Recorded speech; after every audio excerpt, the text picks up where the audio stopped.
Salam, ikinci qrupun imtahanına düşən sualların izahı. Doğru olmayan ifadələri müəyyən edin. Ön Qafqaz tektonik çökməsi və Böyük Qafqaz tektonik qalxması eyni təbii vilayətin daxilindədir. Bu doğrudur. Kiçik Qafqaz tektonik qalxmasına aid olan bütün dağlıq ərazilərdə filiz faydalı qazıntılar geniş yayılıb. Bütün sözünə görə yanlışdır. Çünki Talış dağlarda Kiçik Qafqaz tektonik qalxmasına aiddir. Burada filiz faydalı qazıntı yoxdur. Orta Araz əyilməsi zonasında qara metal xammalı hasil edilir. Yəni yanlışdır. Naxçıvanda qara metal yoxdur. 2 və 3 doğru cavabımızdır. Cavab B bəndidir. Yanlışları seçirik. Bizdən yanlış istəyir. 4-də deyir Kürd dağı rast çökəkliyi zonasında arid denudasiyon relief formalarına rast gəlinir. Bəli, Acınahor Ceyran çölə.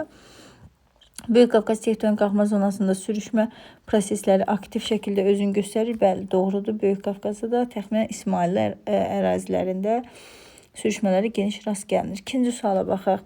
Xəritə sxemdə ştrixlənmiş ölkə üçün doğru fikirləri müəyyən edin. Argentinanın ərazisi ştrixlənib. Deyir, qərb hissəsində əhalinin sıxlığı daha çoxdur. Xeyr, şərq hissəsində daha çoxdur. Qərb hissəsi dağlıq ərazidir. Zaten paytaxt da şərq hissəsində yerləşir. Şəkər çoxunduru pambıq və cutun əsas ixracatçısıdır. Belə bir ifadə deməmişik. Amma şəkər çoxundurunun olması yəni doğrudur. Məhsuldar qırmızı qara torpaqlar geniş yayılır. Bəli, doğrudur. Dəfələrlə demişik. Deməli, bunların pampalarında qırmızı qara torpaqlar var. Subtropik iqlim qurşağının bərabər rütubətlərinin iqlim tipi yayılmışdır. Bu da doğrudur. Demografi keçidin birinci mərhələsində olan ölkə yoxdur. Sivilizasiyadan kənarda qalmış qəbilələrdir demografi keçidin birinci mərhələsində. Çayların qidalanmasında yağış suları üstünlük təşkil edir. Bu da doğrudur. 32-də doğru cavabımız C bəndi. Yəni 3, 4, 6. 33-ə baxaq. Uyğunluğu müəyyən edin. Tatarstan, Xakasiya və Kabarda-Balkar. Tatarstana uyğunluğu deməli nə?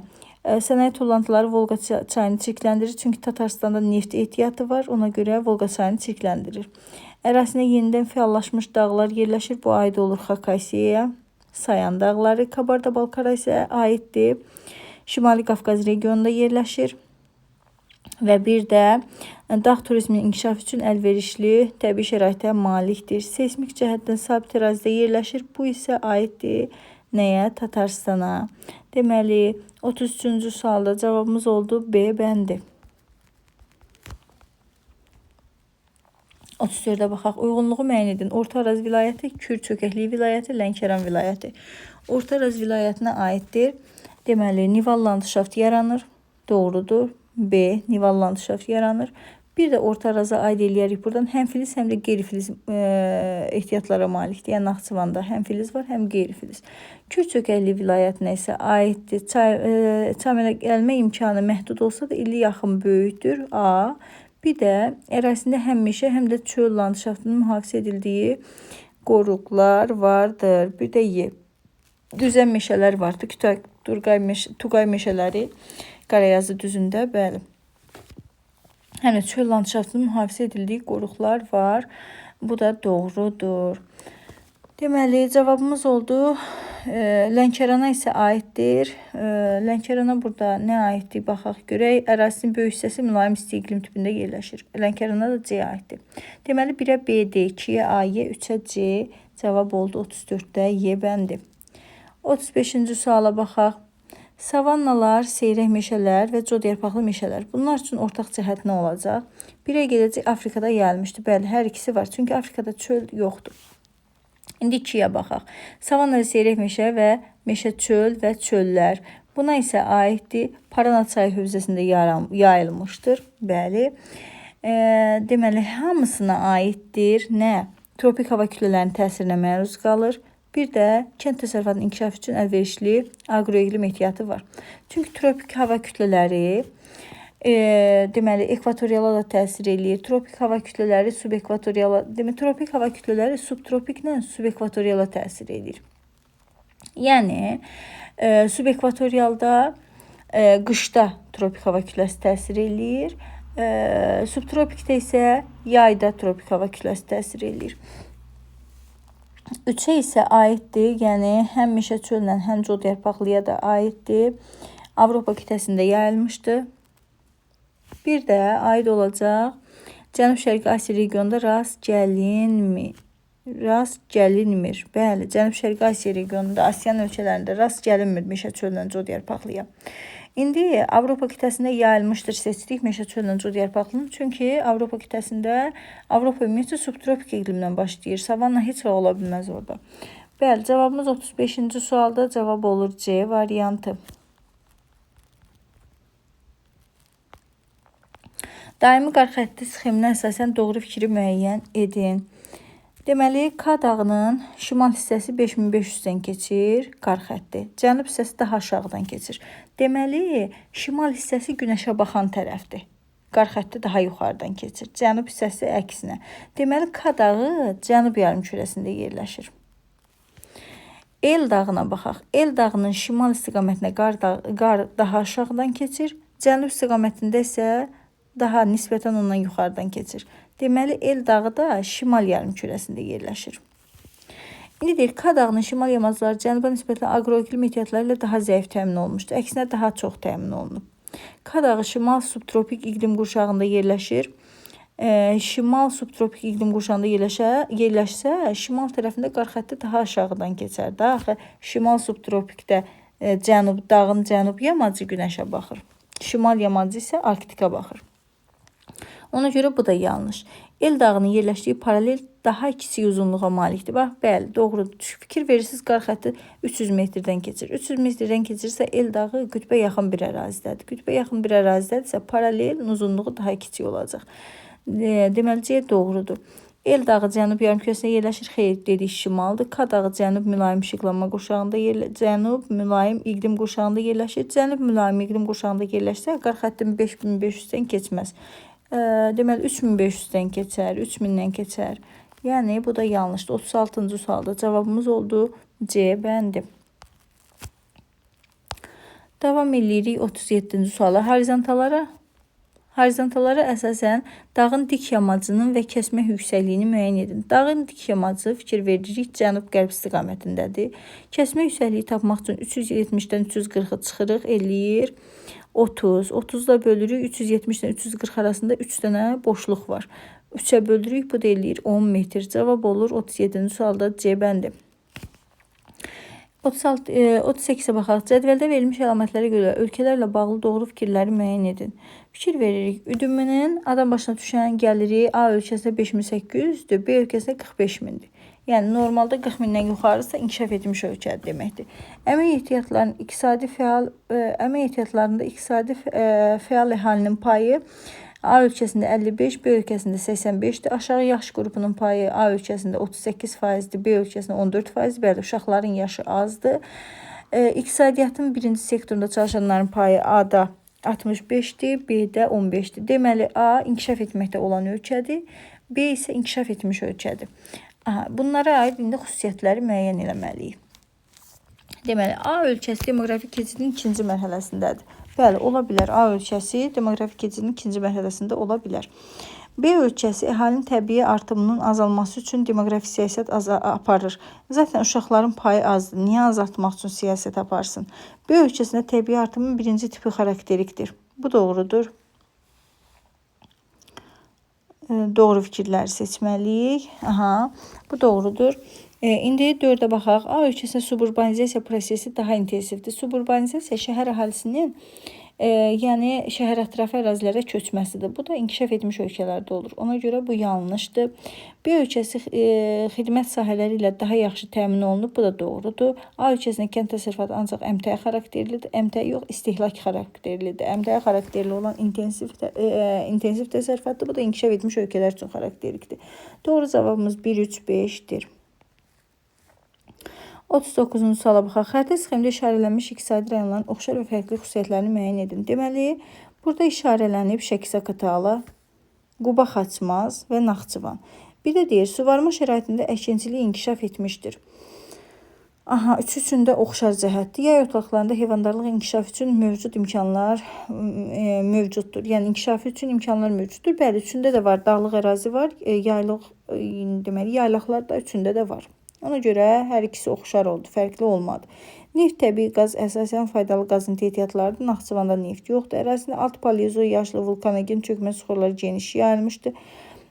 Burada da ancaq Naxçıvana aiddir. Bütövlükdə tektonik qalxma zonasında yerləşir. Böyük Qafqazda, yəni bax bu ərazidə Ön Qafqaz çökməsi də var. Naxçıvanda Orta Araz əyilməsi də var. Bu da yanlışdır. Ərazilərindən buzlaq və qaranti suları ilə qidalanan çaylar var. Bəli, Naxçıvanda Gilan çay var. Quba Xaçmazda Samur çay, Qusar çay, Qudyalı çay var. Bu ərazidə isə Dəmiraparan çay var ki, buzlaq suyu ilə qidalanır. Yağıntılar bərabər paylanan mülayim isti iqlimin yarım tüpü müşahidə olunur. Bir də bilirik ki, Naxçıvanda mülayim isti yoxdur, amma digərlərində, yəni Quba Xaçmazla Şəki-Zaqatala da var. Şəki-Zaqatala da burada Orta Dağlıqda, Quba Xaçmazda isə Qusar Mali düzənliyində var. 39-cu sualda cavabımız oldu Y bəndi. 40-cı suala baxaq. Qoruq və yerləşdiyi inzibati rayonlar və fiziki coğrafi rayonlar və mühafizə edilən komponentlərdir. Göygöl qoruğu, Göygöl inzibati rayonunda yerləşir. Göygöl, Daşkəsən, Goranboyda yerləşirdi. Bəli, doğrudur. Fiziki coğrafi rayon olaraq Gəncədə doğrudur. Qarmaqvari, Şam qorunur. Bəli, bundan əlavə Xallı Maral da qorunur. Bir doğru. 2-yə baxaq. Türyançay Ağdaş rayonundadır. Var. Bəli, inzibati rayon olaraq Ağdaş, Ceyrançöl, Azunohor düzdür. Ardıc və Saxsağac 2 də düzdür. Qızılağac İmişlidə deyil.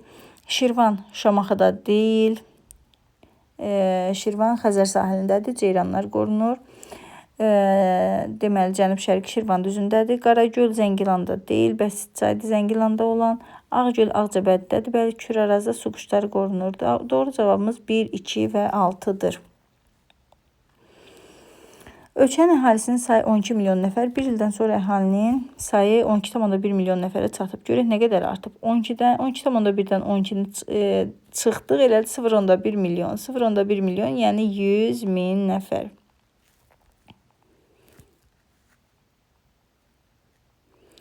%100 min nəfər əhali artıb.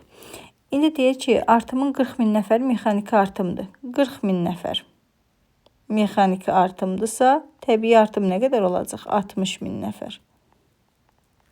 60 min nəfər bizim mütləq artımımızdır. İndi baxaq, deyir orta illik təbii artımı min nəfərə görə hesablayın. İndi bilirik ki, 12 milyona 60 min nəfər artıb. Bəs min nəfərə nə qədər artacaq? X. X də buradan bərabər olur. Nəyə? 5 nəfərə. Cavab olur A bəndi.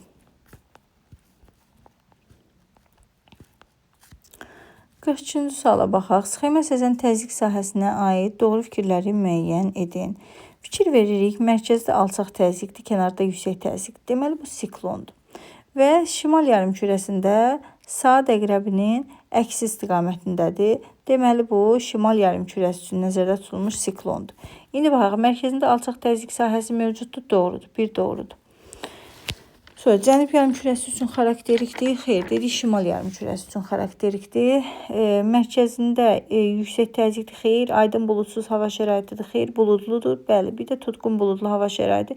1 və 5 doğru cavabımızdır. Çünki mərkəzində alçaq təzyiq isə qalxan havadırsa, buludlu hava şəraitidir. Leysan yağışlardır. Cavab 1 və 5. C bəndi. Dünyanın ən iri daş kömür ixracatçıları. Dünyanın ən iri daş kömür ixracatçıları Car, Avstraliya və Rusiya. 1, 4, 5 cavab A bəndi. 44-cü sualda dünya okeanına çay və kanal vasitəsilə çıxışı mövcud olan göllər. Buradan çıxırıq, deməli, Eir gölünü. C variantından Aral, Balxaş, Xəzər olar. Aral, Balxaş göllərinə çıxırıq. Balxaş da qalır, Aralı çıxırıq. D variantında Eir gölünü çıxırıq. Y variantında isə Aral gölünü çıxırıq. Cavab qalır. Nə variantı? A variantı. Xəzər, Ontario, Onega, Ladoqa. Bəli, şirin sulu gölləri seçməliyik. Bir də bilirik ki, Xəzər Dünya Okeanı kanal vasitəsindən çıxışı var. Hansı kanallardır? Belamor kanalıdır, Dunay Main-Reyn kanalıdır, Volga-Balt kanalıdır. Bəli, bunlar vasitəsilə Xəzər Dünya Okeanına çıxa bilir. Davam edirik. 45-ci sual buradadır. 45-ci sualla. Xəritə sxemə əsasən A məntəqəsindən başlayan istiqamətlərə uyğun gələn coğrafi obyektləri düzgün sırasını müəyyən edin. Aha. Deməli, A'dan, yəni buradan aşağı getdik bir istiqamətində. Bura uyğun gəlir. Deməli, bura uyğun gəlir nə? 1. Mil düzü, hərəmi düzü. Bəli, A-nı götürdük. İndi 2-yə getdik. 2 istiqamətinə getdik. Şirvan düzü yan səslər. Bunu da götürdük. C-ni də götürdük. A, C. Bir də F-ə baxaq. A, C, F var burada. A, C, bir də F-ə baxaq. F-də isə deyir kürəkçay şaxta səsləsi. Bəli, doğrudur. A, C, F doğru cavabdır. Cavab Y bəndi. Digərləri ola bilməz. Nəyə görə ola bilməz? Fikir verirsiniz. Məsəl üçün B-də deyir ki 3 vulkanik yayla Cəyən düzü. Yəni vulkanik yayladan sonra Cəyən düzü gəlir. Bu yanlışdır. Sonra nə bilim C-də deyir ki Şirvan düzü, o doğrudur. D-də deyir 1 Gəncə Qazax düzü, Oxçuçay. Oxçuçay da aşağıdadır. Yəni o ola bilməz. Yəni yanlışdır da. Burada ancaq A, C, F, Y variantı uyğun gəlir. AB xətti üzrə relyef profilini müəyyən edin.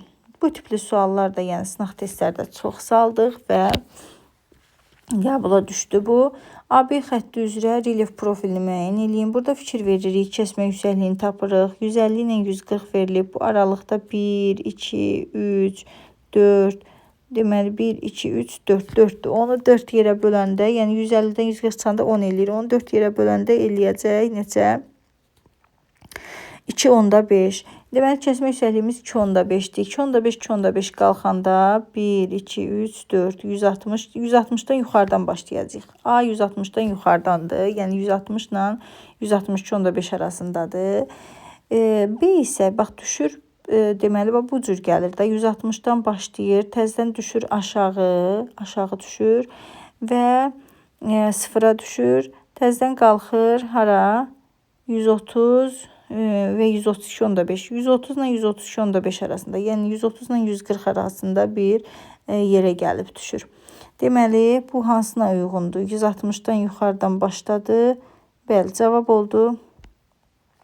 Baxın, burada 140-dır. 140-a gəlib çatmır. Amma 130 ilə 140 arasında bir rəqəm olmalıdır. Cavab B bəndidir burada. 47-ci sualda 2005-ci ildə ölkədə əhalinin ümumi sayı 8 milyon 300 min nəfər, kənd əhalisi 3 milyon 984 min nəfərdir. Həmin ildə urbanizasiya səviyyəsini hesablayın. Urbanizasiya yəni şəhər əhalisinin demək, şəhər əhalisinin faizini hesablayın deməkdir. Kənd əhalisini çıxırıq ümumi əhalidən, yəni 88 milyon 300 mindən 3 milyon 984 mini çıxırıq eləyir 4 milyon 316 min. Deməli şəhər əhalisinin sayı bu qədərdir. Bu x faizdir. Ümumi 8 milyon 300 min nəfər isə 100%-dir. Bu da 100%-dir. X da buradan bərabər olur 52%-ə.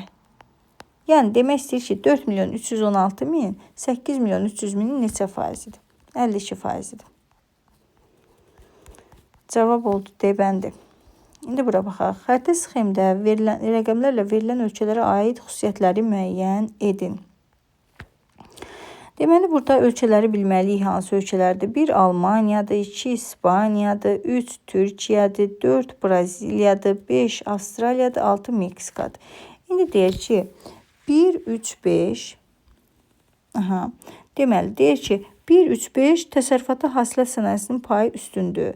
1 Almaniyadır. Almaniyada hasilat sənayesi yox. Hasilat, yəni inkişaf etmiş ölkələrdə hasilat daha çox üstünlük təşkil eləmir. İnkişaf etmiş ölkələrdə emaldır, xidmət sahələridir.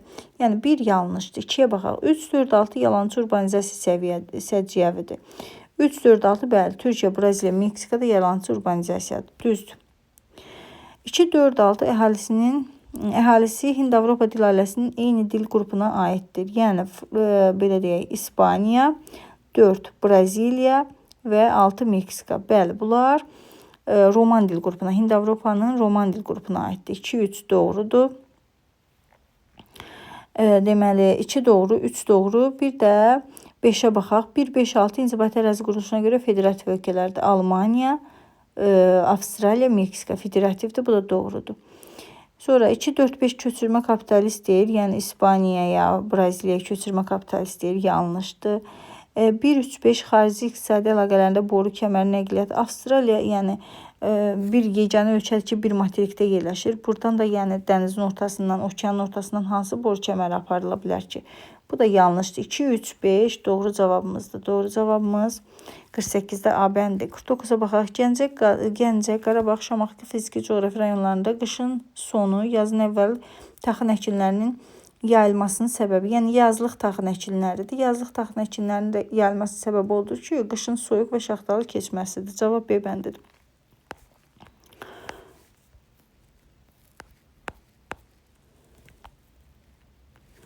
Əllinci sualda deyir ki, uyğunluğu müəyyən edin. Dəmiyə əkinçiliyi üstünlük təşkil eləyir. Dəmiyə əkinçiliyi çöl zonasında, yəni A-da 1-ə getdi A. Suvarmadan əsasən yay mövsümündə istifadə olunur. Yəni qışı rütubətlidir. Bu subtropik iqlim olacaq. Bu da hardadır? Cənubi Avropadadır. 2-yə B.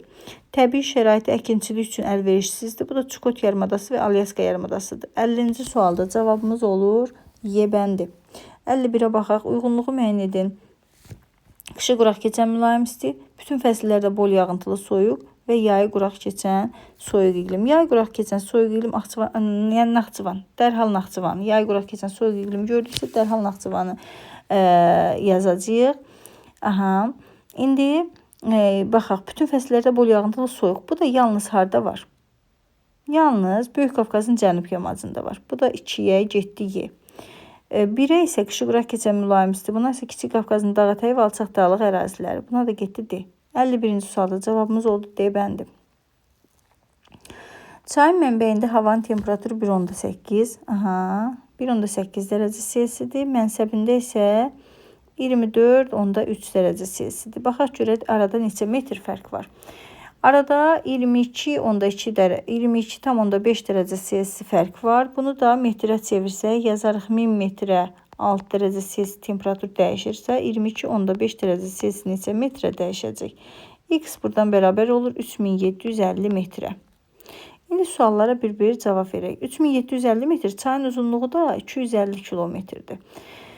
Əgər bizdən düşməni istəsəydi, 3750-ni 250-yə bölərdik, deyərdik düşmə meylliliyi istəsəydi, 3750-ni bölərdik 250-yə, bərabər olardı 15-ə. Görək meylliliyi istəyirmi? Dərəsində meandrlar geniş yayılıb, meandrlar düzənlik çayındadır. Bu isə dağ çayıdır. Hidroenerji imkanlarına malik doğrudur. Nəqliyyat imkanları genişdir. Xeyr, dağ çayında nəqliyyat imkanı geniş olmur. Mənbəyi Böyük Suari silsilədə yerləşir. Bu da ola bilməz. Böyük Suari silsilənin hündürlüyü yəni 3000-dən aşağıdır. 2228-dir maksimum. Dağıdıcı fəaliyyət üstünlüyü təşkil edir. Doğrudur. Dağ çayı dağıdıcı olur. V şəkilli çay dərəsi də doğrudur. Cavab 2, 5, 6 doğru cavabdır. Günəş şüalarının günorta vaxtı minimum düşmə bucağının verildiyi məntəqələr. Minimum düşmə bucağını deyir. 60 dərəcə şimal eninə minimum düşmə bucağı 60 dərəcə ola bilməz. Dedik, mülayim işıqlanma qurşağında heç vaxt qütb ulduzun görünmə bucağı qədər düşə bilməz. Düşə bilərik, mülayim işıqlanma qurşağında düşə bilər. Amma 60 dərəcə şimal eninə 60 dərəcə düşə bilməz. Yəni, bax, 60-ın üstünə gələcək 23.5 eləyəcək. Deməli, 83.5. 90-dan da 83.5 çıxanda 60 eləməz də. 2-yə baxaq. 26 dərəcə cənub enliyinə 40.5 dərəcə bucaq altında düşə bilərmi görək. 26-nın üstünə gəldiyi 23.5-i 90-dan da bunu çıxanda 40.5 doğrudur. 3-ə baxaq. 34 dərəcə şimal enliyinə 80 dərəcə. Bu ümumiyyətcə minimum düşmə bucağı bu qədər ola bilməz burada. 45 dərəcə şimal enliyinə deməli 45-in üstünə gəldik 23.5-i. 90-dan da bunu çıxanda 48.5 eləmir. Bu da yanlışdır. 5-ci sualda 38 dərəcə cənub enliyinə deyir. Günəş 28.5 dərəcə minimum düşmə bucağı. Bəli, 38 dərəcənin üstünə gəldi 23.5-i. 90-dan da bunu çıxanda 28.5 eləyir. Doğrudur. 31 dərəcə şimal enliyinin üstünə gəldi 23.5-i. 90-dan da bunu çıxanda eləyir 35.5. Doğru cavabımız 2, 5 və 6. 2, 5, 6-dır doğru cavabımız. Doğru ifadələri müəyyən edin. İslandiya və Yapon adaları litosfer havaların divergent sərhədində yerləşir. İslandiya bəli, Yaponiya xeyr. Yaponiya subduksiya. Filippin sahillərinin yalnız bir okean suları yuyur. Bəli, yalnız sakit okean sularıdır. Kalaharidə qum düyünləri geniş yayılıb doğrudur. Alp dağlarının Greenwich meridian kəsiyi üçün 3 yarımkürədə yerləşir. Alpı kəsmir. Burada dedik Pirney dağlarını kəsir. Yanlışdır. Atlas dağları Alp-Himalay qırışıqlıq zonasında yerləşir. Bu da doğrudur. Ən qərbində yerləşir hətta. 2, 3, 5 doğru cavabımızdır. Magdonil Hammersli dağları qədim dağlardır. Baykaldan öncə yaranıb. Bu da heç vaxt qırışıq faili ola bilməz. Doğru cavabımız 2, 3, 5'dir. 4-də. 55-ə baxaq. Exolotun göndərdiyi səs siqnalının birinci çökəkliyin dərinə gedib qayıtması müddəti 3.6 saniyə. İkinci çökəkliyində 5.2 saniyədir. Çökəkliyin dərinlikləri arasındakı fərqi neçə metr olduğunu hesablayın. Dedik, çökəkliyin dərinliyini tapanda neyini yerdik? Tutaq ki, 3.6-nı vururuq 1500-ə, alınan cavabda bölürdük 2-yə dərinliyi tapmaq üçün. Çünki gedib o çatması lazımdır ki, görək neçə metrdir dərinliyi. Uzun yolu belədir ki, 3.6-nı vururuq 1500-ə, bölürük 2-yə, 5.2-ni vururuq 1500-ə, bölürük 2-yə. Amma qısa yol odur ki, 5.2-dən çıxacağıq 3.6-nı, alınan cavabı vuracağıq 1500-ə, onu da böləcəyik 2-yə. Bunu alınan cavab deməli, bu eləyir burada deməli 4-dən 1.6, 1.6-nı vururuq 1500-ə, eləyir 2400, 2400-ə bölürük 2-yə, eləyir 1200. Doğru cavabımız 1200-dür. 56-cı suala baxaq. Uyğunluq pozulmuşdur deyir. Uçqun mənşəli göl, Göygöl doğrudur. Şaxta silsiləsi yanlışdır. Şaxta silsiləsində yerləşmir. Axmaz mənşəli göl, Sarısu gölü. Sarısu gölü Muğan düzündə deyil, Mil düzüdür. Vulkanik mənşəli Qaragöl doğrudur. Vulkanik yerlərdə yerləşir, doğrudur. Bizə lazımdır uyğunluq pozulmuşdur deyəsən. 1-2-ni götürürük onda. 1 götürürük, 2-ni götürürük, 3 doğrudur. 3 doğrudur. Doğrular lazım deyil bizə. Buzlaq, Acınohur. Acınohur buzlaq deyil. O zaman 4-ü də götürürük. Deməli, doğru cavabımız elə 1-2-4 olur burada. Yanlışları istəyir bizdən. Uçqun mənşəli Maralı göl düzdür, Murovdağda yerləşir, düzdür. Relikt Masazır, Abşeron yarımadasında yerləşir, bu da düzdür. Yəni, uyğunluq pozulub 1, 2 və 4-də. Dağlar və onların yaşlarını müəyyən edirik. Sxotalin dağları Mezokimer qırışıqlığına malikdir. Yəni, qırışıqlığında formalaşıb. Krım dağları Alp qırışıqlığında formalaşıb. Kaynazoyda. Skandinaviya isə Kalidon və Hersində. Doğru cavabımız 1-ə B, 2-yə, 3-ə C-dir. Situasiyaya baxırıq. Ovalıqda yerləşən A məntəqəsində günorta vaxtı günəş şüalarının düşmə bucağı 6.5-dir. Həmin gün 40 dərəcə cənub enliyinə günorta vaxtı günəş şüalarının düşmə bucağı 73.5-dir. Deməli, günəş cənub tropikində zenitdədir ki, cənub 40 dərəcə cənub enliyinə də 73.5 dərəcə, yəni maksimum bucaq altına düşüb. A məntəqəsinin yerli vaxtı Bakı şəhərinin yerli vaxtından 80 dəqiqə irəlidir. Bakı yerləşir 50 dərəcə şərq uzunluğunda, bu isə yerləşir Bakıdan 80 dəqiqə irəlidirsə, 80-i böldük 4-ə elədi 20 dərəcə, 50-nin üstünə 20 gəldi, elədi 70 dərəcə şərq uzunluğu. Məntəqənin aid olduğu ölkədə həm platforma, həm geosinklinal ərazi vardır. Deməli, bu məntəqəyə günəş 6.5 dərəcə bucaq altında düşür. 6.5 dərəcə bucaq altında düşür və günəş cənub tropikində zenitdədirsə, deməli, nə edirik? 90-dan çıxırıq 6.5-i. Deməli, eləyir 83.5. 83.5-dən də çıxırıq 23.5-i, eləyir 60 dərəcə şimal enliyi. A məntəqəsi 60 dərəcə şimal enliyində yerləşir, 70 dərəcə şərq uzunluğunda yerləşir. Təxminən Rusiyanın ərazisinə düşür. Və məntəqənin aid olduğu ölkədə həm platforma var, həm geosinklinal ərazi var. Bəli. Bu söhbət Rusiyadan gedir. Bu ölkədə bol sulu çaylar, şirin sulu göllər var. İnzibati ərazi quruluşuna görə Avstriya deməli, Avstriya ilə eynidir, yəni federativdir. Bu da doğrudur. Ölkənin ərazisinə həm əsas, həm də keçid iqlim qurşaqları var. Doğru. Bu ölkədə müxtəlif geoloji eralarda yaranmış dağlara rast gəlinir. Qitənin ucqar şimal və şərq nöqtələri yarımadalarda yerləşir. Yəni, Asiyanın ucqar şimal nöqtəsi Taymır yarımadasında yerləşir. Çelyuskin, Asiyanın ucqar şərq nöqtəsi Çukot yarımadasında yerləşir. Deşin yox. Bəli, söhbət Rusiyadan gedir. İndi burada cədvəllər var. Cədvəli bilmirik nədir. Amma 9-cu sualda deyir ki, A məntəqəsinin yerləşdiyi ölkənin yer Rusiya, onun ərazisində yerləşən yarımadaları Çukot yarımadası, Taymır yarımadası, Yamal-Qıdan yarımadası, Kamçatka yarımadası və s. Mevzu yaşlı dağları müəyyən edin. Çerxovski, Verxoyanski, Sxotalin dağlarını qeyd eləyərik. 60-da isə deyir ki, mətnə əsasən A məntəqəsi və onun yerləşdiyi ölkəyə aid xüsusiyyətləri müəyyən edib cədvəldə yazın. İndi cədvəl bilmirik nədir, amma burada yəqin ki, bir iqlim filan istənilib ki, belə bir uşaq belə bir cavabları yazıbdır.